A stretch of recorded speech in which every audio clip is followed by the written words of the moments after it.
ایک شخص نے اپنی حاملہ بیوی کو بڑی بے رحمی سے قتل کیا اور ڈکیتی کا ڈرامہ رچا دیا۔ یہ دوسری شادی کرنا چاہتا تھا، جو اس کی پہلی بیوی تھی وہ بھی حاملہ تھی۔ اب پتہ یہ چلا تھا کہ ٹک ٹاک کے ذریعے کسی لڑکی کے ساتھ اس کی بات چیت چل رہی تھی۔ ملزم تھا، محتاج غیر عورتوں سے تعلقات رکھتا تھا، ہمشیرہ اس سے ایسا کرنے پر منع کرتی تھی، اسی بنا پر وہ اسے مار پیٹ کرتا تھا۔ اس نے خود ہی اپنے گھریلو ناچاکی کی بنا پر اپنی بیوی کو قتل کر کے اس ڈکیتی کا ڈرامہ رچایا۔ میری بیٹی کا قتل ہوا، بہت ظلم کیا جی، ساری کوئی نہیں سنتا، وہ پیسے والے بندے نے۔ حکومت نے درخواست ہے کہ سانو انصاف چاہیے۔ اور ہمشیرہ کو فائر لگایا جو اس کے دائیں بازو کو کراس کر کے پیٹ میں جا کر لگا۔ نے دوسرا فائر لگایا اس جو ہمشیرہ کے سر پر لگا اور آر پار ہو گیا اور ہمشیرہ کے موقع پر ڈیتھ۔ السلام علیکم ناظرین، پروگرام جرم بے نقاب کے ساتھ میں ہوں کیسر خان۔ ناظرین، شادی شدہ مرد اور عورت کے درمیان اگر کوئی تیسرا آ جائے، چاہے بیوی کی زندگی میں کوئی مرد ہو یا شوہر کی زندگی میں کوئی عورت آ جائے، تو اس کا انجام بڑا بھیانک ہوتا ہے۔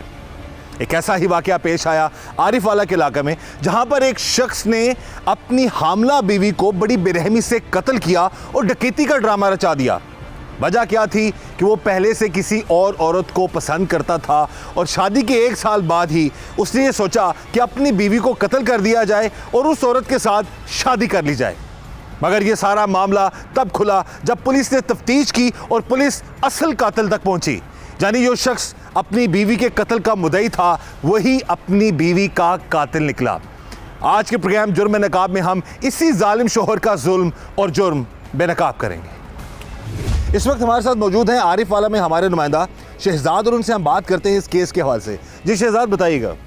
آج بالکل دیکھیں، یہ بڑا ہی ایک بھیانک جو کیس وہ سامنے دیکھنے میں آیا کہ ایک خاوند نے اپنی ہی بیوی کو جو ہے وہ ڈرامہ رچاتے ہوئے، پہلے تو اس نے ڈکیتی کا ڈرامہ رچایا، خود ہی اس کو فائر مار کے پھر ڈکیتی کی 15 پہ کال کر دی کہ ہمارے ساتھ ڈکیتی ہوئی ہے، مزاحمت پر ڈاکوؤں نے میری بیوی کو مرڈر کر دیا۔ تو جیسے مقدمے خود اور مقدمہ میں مدعی بن گیا، تو جیسے ہی پولیس نے تفتیش کا آغاز کیا تو جب پولیس پہنچی ہے تو یہ جو مدعی تھا تیمور نامی، جس نے پتہ چلا کہ وہ خود اس نے اپنی بیوی کا مرڈر کیا۔ وجہ کیا؟ وجہ یہ سامنے آئی ہے کہ یہ دوسری شادی کرنا چاہتا تھا، جو اس کی پہلی بیوی تھی وہ بھی حاملہ تھی۔ تو شادی کو کتنا عرصہ ہوا تھا اس کی؟ شادی کو 1 سال ہوا تھا، تو اب دوسری شادی پتہ چلا ہے کہ اپنی بیوی کو قتل کر کے دوسری شادی کرنا۔ اب پتہ یہ چلا تھا کہ ٹک ٹاک کے ذریعے کسی لڑکی کے ساتھ اس کی بات چیت چل رہی تھی، تو اس نے یہ ڈرامہ رچایا ڈکیتی کا، پھر 15 پہ کال کی، پھر اس نے بعد حیرت کی بات یہ ہے کہ مقدمہ مدعی بننے کے بعد اس نے خود ہی جا کے ضمانت اپنی عبوری ضمانت کروا لی۔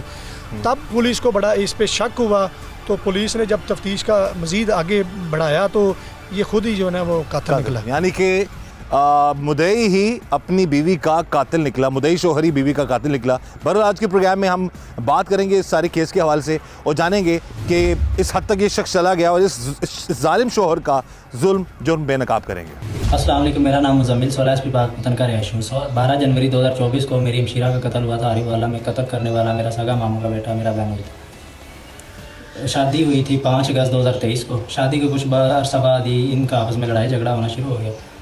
ملزم تھا، محتاج غیر عورتوں سے تعلقات رکھتا تھا، ہمشیرہ اس سے ایسا کرنے پر منع کرتی تھی، اسی بنا پر وہ اسے مار پیٹ کرتا تھا۔ ہمشیرہ سے اس نے موبائل بھی لے لیا۔ 5 ماہ ہی گزرے تھے، مطلب اس نے یہ قدم اٹھایا۔ اس کے درمیان میں ہمشیرہ کے ہم سے یہ بات نہ ہو سکی۔ وہ ادھر ملوانے لاتا تھا ہم سے، لیکن وہ خود ساتھ آتا تھا، وہ ہم سے بات کرنے نہیں دیتا تھا۔